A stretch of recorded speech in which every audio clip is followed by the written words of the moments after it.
제목으로 은혜를 나누고자 합니다. 예수님께서 제 아들과 함께 예루살렘 성전에 들어가셨습니다.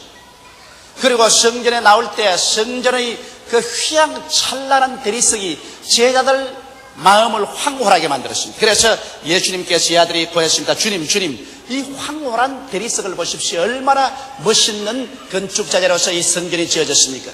그럴 때 예수님께서 심상치 않은 눈으로 제자들을 바라보시고 난 다음 하신 말씀이, 이 아름다운 건물을 보느냐? 그러나 이 돌 중에 돌 하나도 포개어지지 않고 완전히 무너지려. 그러고 난 다음에 기드론 골짜기를 지나서 예수님이 감람산 위에 앉아서 예루살렘을 내다보고 있을 때 제자들이 물었습니다. 주님, 그러한 때가 언제 오겠으며 또 말세와 주의 재림의 때는 어떠한 징조가 있으리까? 그런 질문하셨습니다. 거기에 대해서 예수님께서 소상하게 대답한 것입니다. 물론 성전이 무너진 것은 예수님이 예언한 말씀 그대로 주 70년 만에 이루어진 것입니다. 예수님이 세상을 떼치고 승천하신 70년 만에 로마의 디도 대장이 독립을 위해서 반발한 이스라엘을 멸하기 위해서 군대를 가지고 와서 예루살렘 성성을 포위하고 쳤습니다. 그러고 난 다음에 성성이 무너지자 들어가서 성전에 불을 질렀는데 성전 안이 금과 은으로 많이 치장되어 있기 때문에 금과 은이 녹아서 돌 사이로 다 흘러들어가며 군인들이 금과 은을 찾는다고 돌 하나도 돌 위에 남지 않고 전부 다 뜯어냈었습니다. 그래서 예수님 예언한 말씀 그대로 예루살렘 성전은 무너져버리고 말한 것입니다. 그러나 주님께서 그 다음 이 세상 마지막 때와 주의 강림하실 때 어떠한 징조가 있겠습니까? 물은 질문에 대해서 그 이후에 소상하게 대답을 하셨습니다. 나는 그 대답을 가지고 여러분, 오늘 우리가 사는 이 시대가 얼마나 마지막 때에 이르러 있다는 사실을 증명하고자 하는 것입니다. 먼저 주님께서는 일반적인 말세의 징조에 관해서 말씀하셨습니다. 주님 말씀하기를 말세가 가까워오면 거짓 그리스도와 거짓 선지자가 출현할 것이라고 말하셨습니다. 이것은 여러분, 우리가 오늘 한국에서 살면서 우리의 세대, 우리 한국 안에서만 해도 수많은 거짓 그리스도와 거짓 선지자의 출현을 보았었습니다. 우리 한국에도 소위 자기가 만왕의 왕 만주의 주라고 말하며 재림주라고 말한 사람들이 한두 번 생겨났나요? 거짓 선지자가 주를 이어서 생겨난 것입니다. 물론 여러분, 미국에 가면 또 미국판 거짓 선지자와 거짓 그리스도가 수없이 많이 생겨났었습니다. 그래서 세계에 걸쳐서 이와 같은 사항은 이미 이루어졌고 지금도 이루어지고 있는 것입니다. 또한 주님께서는 말세는 전쟁과 전쟁의 소문이 나겠다고 했는데 오늘날만큼 온 세상이 전쟁으로 뒤엎어진 때는 없었습니다. 마치 홍수에 음몰된 같이 온 세상마다 전쟁이 있습니다. 그러나 예수께서 특별히 말씀한 것은 전쟁과 전쟁 소문이라고 말하는 것입니다. 전쟁만 하는 것이 아니라 전쟁 소문이 이 세상을 덮는다. 라디오, 텔레비, 신문 어디를 봐도 전쟁과 전쟁 소문입니다. 옛날에는 여러분, 지구 한 구석에 전쟁이 일어나면 그 소문이 지구 다른 구석에 가는 데는 1년이 걸리든지 2년이 걸리든지 했었습니다. 그러나 오늘은 지구 한 구석에 전쟁이 일어나면 몇 분 상관 내에 온 지구 전체에 다 알려집니다. 이것이 왜냐? 통신수단의 발전으로 말미암아 전쟁만 있을 뿐 아니라 전쟁 소문이 온 세계를 확 덮었었습니다. 이것도 말세의 징조 중에 하나인 것입니다. 또 예수께서 말씀하기를 나라와 나라가 대지가 일어나 있고 민족과 민족이 대기가 일어나게 된 것입니다. 나라와 나라가 대지가 일어나는 것은 우리가 어느 곳이나 보고 있는 것입니다. 그러나 민족과 민족이 대기가 일어나는 것은 제2차 대전 이후의 현상인 것입니다. 같은 동족끼리 나서 싸운다. 대한민국도 남북이 갈려져 있고 중국도 갈려져 있으며 독일도 동독 서독으로 갈려져 있는 것입니다. 갈려지지 않은 나라도 그 나라에서 민족과 민족이 대결해서 일어나고 있는 것입니다. 이것은 제2차 세계대전 여러 이대 오르기 전쟁 때문에 그런 것입니다. 공산주의라는 악랄한 주의와 그 다음 민주주의, 자본주의, 독재주의 여러 가지 주의들이 일어나서 민족을 스스로 분열시켜놓고 말한 것입니다. 그래서 나라와 나라만 대결에 일어나는 것이 아니라 민족이 민족을 대결해서 동족 상자의 피비리 나는 전쟁을 일으키는 것은 이와 같은 주의, 이데올로기 때문에 그렇게 된 것입니다. 그뿐 아니라 세상 최초의 기근과 지진이 일어났었습니다. 아프리카에 가뭄이 일어나서 오늘 아프리카 여러 지역에서 당하는 기근은 말로 형용할 수 없습니다. 유엔 식량기구에서 만일 도와주지 않는다면 아프리카에 수백만이 굶어 죽을 것입니다. 인도도 그렇지요. 우리 동남 아시아 전체에 가보더라도 기근은 어느 곳에가 있습니다. 지진은 이제 우리가 더 이상 신경을 쓸 수 없을 만큼 많이 일어나고 있는 것입니다. 그 다음엔 주님께서 말세가 올수록 비참한 박해가 있을 것이라 했는데 예수를 믿음으로 말미암아 당하는 박해는 우리는 벌써 수없이 겪어왔습니다. 우리 한국만 하더라도 일정 30년 동안에 얼마나 많은 우리 성도들이 박해를 당했으며 공산주의 침략으로 말미암아 교회가 황무지가 되고 수많은 순교자가 생겨난 것입니다. 오늘날 공산 지하에 있는 저 동굴앞이나 중공이나 이북 같은 곳에 공공연하게 예수 그리스도를 믿다가 수많은 사람들이 박해를 당하고 있는 것입니다. 박해는 오늘날 세계 어느 때보다도 많이 당하고 있는 것입니다. 그리고 주님께서는 마지막에 사랑이 식어짐으로 세상이 어수선하게 될 것이라 하셨습니다. 현실만큼 인간들은 이기주의적 동기에서 사는 때는 없습니다. 100년 해로에서 같이 살자는 부부라도 사랑이 식어짐으로 말미암아 오늘날에 와서는 완전히 이기주의 동기로서 서로 모여 살고 싫으면 그대로 이혼해버리고 마는 것입니다. 세계 어느 곳에 가나 이혼율은 점점 높아져가고 있는 것입니다. 이것은 왜냐? 사랑이 식어짐으로 인간들이 모두 다 이기주의가 되어서 이해관계에 의해서 모든 인생 문제를 해결해 나가지 사랑으로서 인생 문제를 해결해 나가려고 하지 않기 때문인 것입니다. 이와 같은 정황은 일반적인 말세의 징조로서 이 세상에 가득 차 있는 것입니다. 그러나 주님께서는 이런 일반적인 말세의 징조만 말씀하지 아니하시고 특별한 징조를 말씀한 것입니다. 그것이 바로 주께서 말씀한 무화과나무의 비유를 들으라고 말씀한 것입니다. 주님께서는 열매 맺지 않은 무화과나무를 저주하셔서 뿌리채 말라버리게 하는 것입니다. 무화과나무는 이스라엘 나라를 상징하는 것입니다.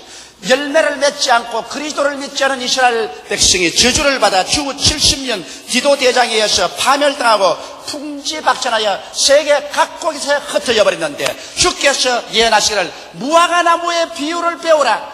그가 다시 물기가 올라서 연한 가지가 나고 잎이 나면 곧 여름이 가까운 줄 알거니와 이러한 일을 보거든 인자가 곧 문 가까이 서 있는 줄 알아. 이 세대가 지나기 전에 이 모든 것이 다 이루라고 말씀하는 것입니다. 그러므로 무화과나무는 바로 멸망당한 이스라엘 백성이 다시 나라로서 독립해서 일어날 때 그때로부터 쳐서 한 세대가 지나기 전에 주님께서는 예언한 사실이 다 이루어지라고 말씀한 것입니다. 여러분, 이스라엘 나라는 한 세대를 50년으로 칩니다. 오늘날 영어로서 one generation이라고 말하면 한 30년 내지 40년을 세대로 치는데 이스라엘 나라에서는 한 제너레이션을 50년으로 치는 것입니다. 이스라엘 남자의 한 세대는 대개 50년 횟수는 5단계로 나누어지는 것입니다. 그래서 이스라엘 나라를 이스라엘 한 남자가 출생해서 50년을 살아가면서 겪는 그 5단계를 통해서 알아보면 아주 의미심장하게 우리가 처한 이 시대가 얼마나 말세가 되었다는 것을 알 수 있는 것입니다. 첫째로 이스라엘 나라에서는 한 남아가 출생하면 8일 만에 환례를 받습니다. 어린아이가 태어나서 8의 기간 동안이 중년이나 4년야의 가장 위험한 기간인 것입니다. 8회를 넘기면 그 어린아이는 사람으로 살아났다고 해서 환례를 베푸는 것입니다. 8회를 넘기지 못하면 아직 인간으로서 취급할 수 없습니다. 그래서 환례를 베풀지 않습니다. 이와 같이 이스라엘 나라가 1948년 5월 14일 독립을 선언했었습니다. 그로부터 시작해서 여러분 8일간 가장 처참한 독립전쟁을 한 것입니다. 1948년 5월 14일부터 21일간 독립전쟁은 비참했습니다. 왜냐하면 50만 정도밖에 안 되는 이스라엘이 수천만 아랍에게 둘러싸여서 처참한 공격을 받았었을 때 도저히 이스라엘이 살아남을 것이라고는 아무도 예언 못했습니다. 미국의 위대한 군사 전문가인 조지 마샬 장군도 그때 말하기를 6주일 이내 이스라엘에 살아남아있을 유대인은 없다고 예언한 것입니다. 그럼에도 불구하고 여러분 잘 알다시피 엑소더스라는 책도 읽어보았고 영화도 여러분 보았겠습니다만 거기에 보면 이스라엘이 처참한 전쟁을 통해서 독립국가로서의 유지할 수 있게 되었다는 것입니다. 유엔이 팔레스타인을 분열해서 그래서 팔레스타인 사람들이 살 곳과 유대인이 독립국가로서 살 수 있는 것을 분리시켜 준 것입니다. 이것이 바로 출생 8일간 이스라엘의 남아가 생사를 걸고 이겨나가면 환례를 받듯이 이스라엘 나라가 독립을 선언하고 난 다음 8해 동안 가장 처참한 전쟁을 겪고 그래서 살아남아서 독립국가로서 그는 세계 앞에서 환례를 받았던 것입니다. 둘째로 이스라엘의 남자는 이제 13세가 되면 바 미스바라는 이식을 베풀게 되는 것입니다. 이 바 미스바라는 것은 승인식을 말하는데 이제는 부모에게 독립적인 생활을 하게 된다는 것입니다. 13살이 되면 부모에게 독립해서 이스라엘 남자들은 상당한 독립권을 가지고서 자기 운명을 결정해 나가는 것입니다.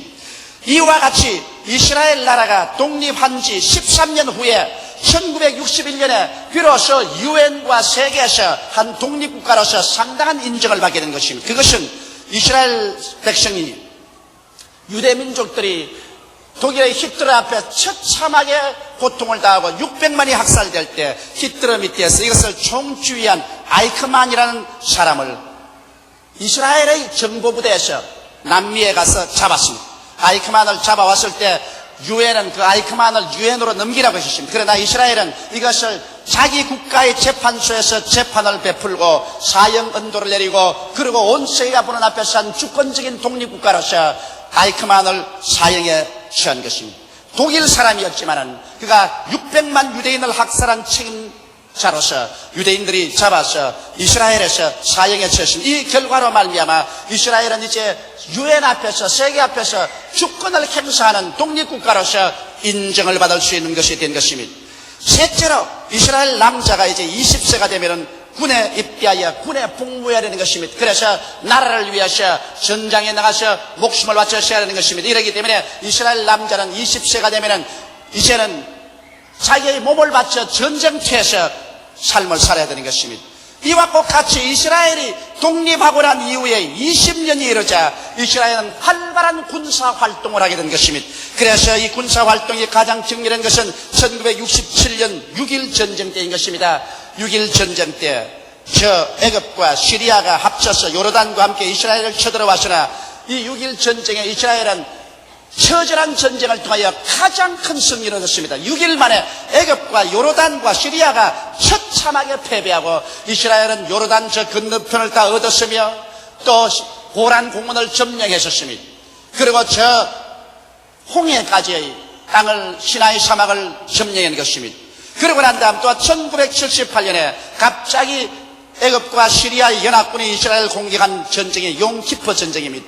이 용키퍼 전쟁 때 이스라엘은 반드시 이제는 전쟁에 멸망할 것이라고 했습니다만 그 당시에 제가 미국에 있어서 절대로 이스라엘은 멸망하지 않는다고 했었습니다. 하나님께서 마지막 역사의 시계로서 세워놓은 이스라엘이 절대로 멸망하지 않는다고 제가 예언을 했는데 1973년 용키퍼 전쟁에도 이스라엘이 나주에 가서 역전승하여 큰 전승을 했습니다. 그 결과로 이스라엘은 이 두 전쟁을 통해서 본토의 6배 가량의 땅을 점령해서 오늘날 방대한 땅을 점령한 나라가 되고 말한 것입니다.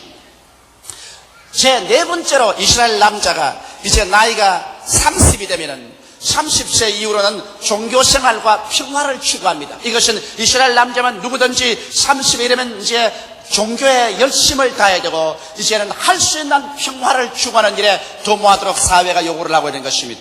이와 똑같이 이스라엘 나라도 독립 후 30년이 된 1977년도부터 전쟁을 그만하자고 해서 애굽의 사다트가 예루살렘을 방문했고 1979년 3월 26일 워싱턴에서 미국의 카더 대통령, 이스라엘의 백인 대통령, 애굽의 사다트 대통령이 평화협정을 함으로 말미암아 애굽과 이스라엘 간의 전쟁이 그쳐버리고 마는 것입니다.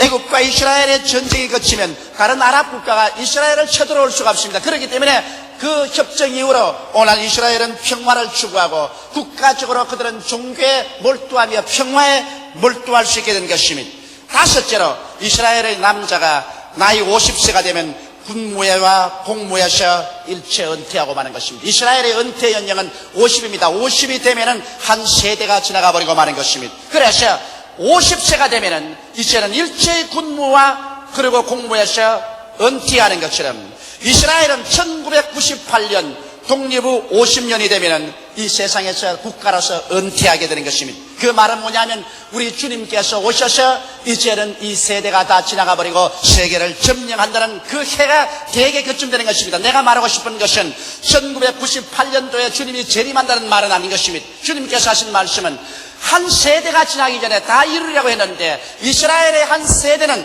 1998년도가 되면 한 세대가 되는 것이니 약 2000년쯤 서력기원 2000년에 이스라엘은 한 세대가 다 지나가 버리고 마는 것입니다.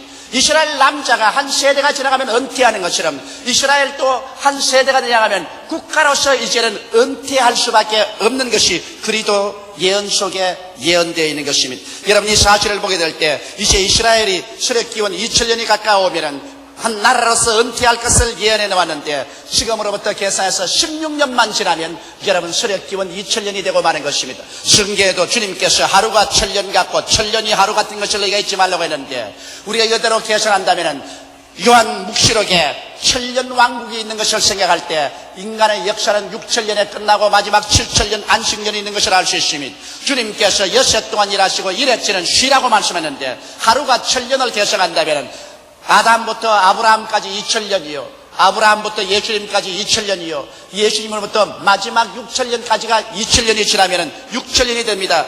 지금 1984년도므로 역시 16년 이후가 되면 이 세상 6000년의 역사가 끝날 수밖에 없는 것입니다. 이렇기 때문에 이러한 정황을 살펴보게 될 때 여러분 우리가 지금 살고 있는 이 시대가 말세의 마지막 정점에 살고 있다는 사실을 알고 잠에서 깨어 일어나지 아니하면 안 될 것입니다. 특별한 또 징조는 다니엘 묵시를 통해서 주님께서 보여준 것입니다. 다니엘서 2장 31절로 35절에 보면 다니엘이 느부갓네살 왕의 꿈을 해석해 주고 있는 것입니다. 느부갓네살 왕이 꿈을 꾸었는데 이것이 도저히 해석이 안 되어서 크게 고민하다가 다니엘과 사드락과 메삭과 아벳느고가 기도한 결과로 다니엘에게 하나님 묵시를 주셔서 이 꿈을 해석하게 된 것입니다. 그 꿈에 느부갓네살 왕이 본 것은 우상이었습니다. 그 머리는 황금이요, 가슴은 은이요, 허리는 동이요, 허리 아랫도리와 두 다리는 철이요, 그 다음 열발가락은 칡과 흙이 섞여서 서로 섞이지 않고 있는데 사람의 손으로 떠지한 돌이 하늘에서 날라와서 이 우상을 때리치매 우상은 깨어져서 풍지박산이 되어 없어져 버리고 이 우상을 친 돌은 온 천하에 가득하더라는 것입니다. 이것은 바로 메시아적 예언으로서 굉장히 이미심장한 것입니다. 이 금의 머리는 무엇이냐? 바로 바벨로니아 느부갓네살 왕이라고 다니엘이 예측한 것입니다. 느부갓네살 왕의 시대가 지나면 그보다 못한 나라가 일어날 것인데 어느 나라가 일어난다는 것입니다. 어느 나라는 가슴과 두 팔이 있습니다.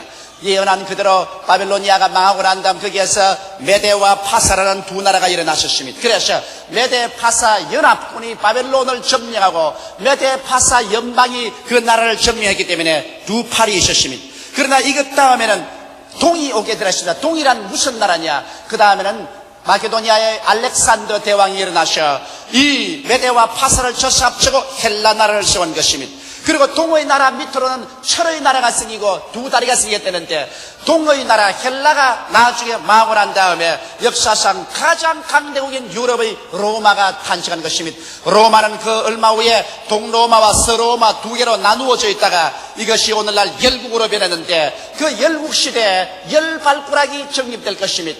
여기에 동로마와 서로마의 옛 판도에서 열발가락이 생기는 시대가 바로 마지막 때인 것입니다. 열발가락 속은 반은 철이요 반은 흙이 되어서 서로 합치려나 합치지 않아서 서로 몸부림을 치고 있는 상태를 말하고 있는 것입니다. 이것이 오늘의 현실인 것입니다. 옛날 로마의 판도에서 오늘 유럽은 열발가락 시대가 도착한 것입니다. 여러분께서 오늘 누가 유럽을 보더라도 유럽은 유럽의 EEC 유럽 공동시장을 통해서 유럽 10개국이 단합되어 있는 것을 알고 있는 것입니다. 오늘 프랑스의 스트라스부르크에는 유럽 공동시장의 국회가 성립되어 있는 것입니다. 그래서 유럽은 이제 10개국으로 단합되어 있는 것입니다. 이래서 이 열발가락이 서로 합치려고 해도 잘 합쳐지지가 않습니다. 왜냐하면 경제적인 이해관계, 정치적인 이해관계로 말미암아 이 10개국이 서로 합치려도 합치지 않아서 지금 상당히 고민을 하고 있습니다. 유럽 합중국을 만들려고 아무리 애를 써도 그 중에 철같이 강한 나라가 있는가 하면 진흙같이 약한 나라가 있어서 서로 이해관계로 말미암아 서로 합치지 않아서 몸부림을 치고 있습니다. 이럴 때 하늘의 하나님께서 손으로 뜨지 않은 돌을 보내서 이 우상을 쳐버렸다고 하는 것입니다. 바로 오늘 이 시간에 여러분 유럽은 10개국이 통합되어 있으나 철과 흙처럼 잘 뭉치지 않아서 몸부림치고 있는 것입니다. 바로 이때 하나님의 아들 예수 산돌이 내려와서 세계 역사를 멸하고 하나님의 영원무궁한 나라를 세우겠다고 약속하고 있는 것입니다. 이 사실이 조금 더 상세하게 설명된 것이 다니엘서 7장 7절로 14절인 것입니다. 여기에는 열불을 상징으로 나옵니다. 로마는 무서운 짐승인데 그 로마의 판도에서 10뿔이 나올 것이라고 말했었습니다. 이 10뿔 중에 적은 뿔 하나가 나와서 뿔 3개를 뿌리쳐 뽑아버리고 그 다음에는 이 나머지 7뿔과 함께 전 세계를 소나기에 넣고 호통을 할 것이라 했습니다. 그리고 하나님을 향해서 큰 소리를 하고 주의 성도들과 싸워서 한때, 두때, 반때, 3년 반 동안 이기겠다고 말한 것입니다.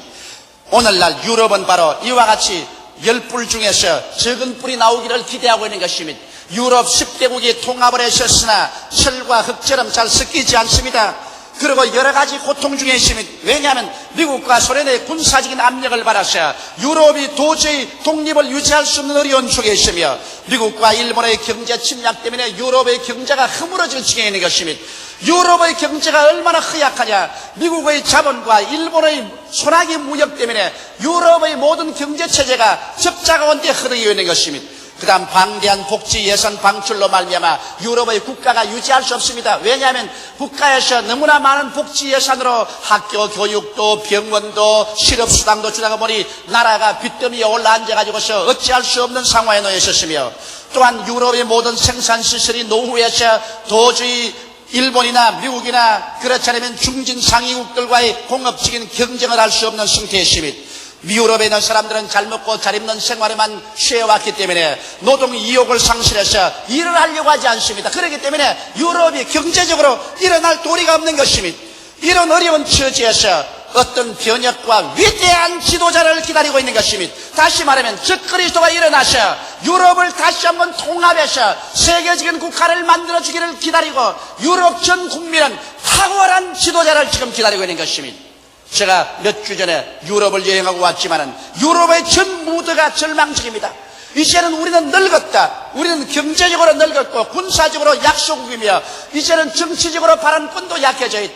누가 일어나서 유럽을 통합해서 위대한 힘을 발휘할 이 다스리는 자가 와다오. 이와 같은 정신적 분위기로 유럽은 적그리스도를 기다리고 있는 것입니다. 그렇기 때문에 오늘 이 시간에 유럽은 언제 적그리스도가 나타날지 모르는 그런 상황에 처해 있는 것입니다. 그러므로 오늘 여러분과 내가 살아가는 이 시대가 바로 적그리스도가 나타날 그 순간에 있는 것입니다. 여러분, 성경은 적그리스도가 나타날 때 어떤 일이 일어날 것이라고 말하고 있는 것입니다.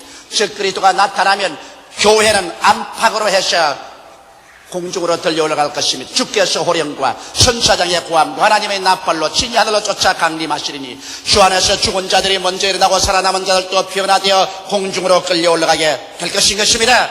이와 같이 열발꾸락 시대에 적그리스도가 일어나서 세계를 지배하는 바로 그때 성경은 이와 같이 다니엘서 7장 9절로 14절에 말하고 있는 것입니다. 바로 그 당시에 내가 보았는데 왕자가 놓이고 옛적부터 항상 계시니가 좌정하시는데 그 옷은 희기가 눈 같고 그 머리털은 깨끗한 양의 털 같고 그 보좌는 불꽃이요 그 바퀴는 붙는 불이며 불이 강처럼 흘러 그 앞에서 나오며 그에게 수종하는 자는 천천히요 그 앞에 시위한 자는 만만이며 심판을 베푸는데 책들이 펴놓였더라. 그때 내가 그 큰 말하는 작은 불의 목소리를 인하여 주목하여 보는 사이에 짐승이 죽임을 당하고 그 시체가 상한 바 되어 붙는 불에 던진 바 되었으며 이것은 7년 환란이 끝나자마자 주님께서 짐승인 적그리스도를 잡아서 불붙는 못에 던져버린 것을 말하는 것입니다. 그 남은 모든 짐승 그 남은 왕들은 권세를 빼앗겼으나 그 생명은 보존되어 정한 시기가 이르기를 기다리게 되었더라. 이제 예수 그리스도께서 만왕의 왕 만주의 주 오는 것이 다니엘서에 예언되었습니다. 내가 또 밤 이상 중에 보았는데 인자 같은 이가 하늘 구름을 타고 와서 옛적부터 항상 계신 자에게 나와 그 앞에 인도되며 그에게 권세와 영광과 나라를 주고 모든 백성과 나라들과 각 방언하는 자로 그를 섬기게 하였으니 그 권세는 영원한 권세라 옮기지 아니할 것이요 그 나라는 패하지 아니할 것이라. 지금부터 2600여 년 전에 다니엘은 하나님 아버지께서 적그리스도의 나라를 심판하시고 예수께서 만유를 상속으로 받을 것을 예언해 놓으신 것입니다. 바로 그 시기가 이때인 것입니다. 우리가 사는 이 시간이 이제 최후의 마지막 때에 살고 있는 것입니다. 이러므로 지금 우리는 깨어서 기도해야 될 것이요 믿지 않는 자를 믿게 해야 될 것이요 내 가족, 내 일가, 친척, 내 이웃에게 예수 전도해야 될 것입니다. 지금이야말로 자다가 마땅히 깨야 될 때요. 술 취하거나 방탕하거나 세상에 취하지 말고 정신을 차릴 때가 온 것입니다.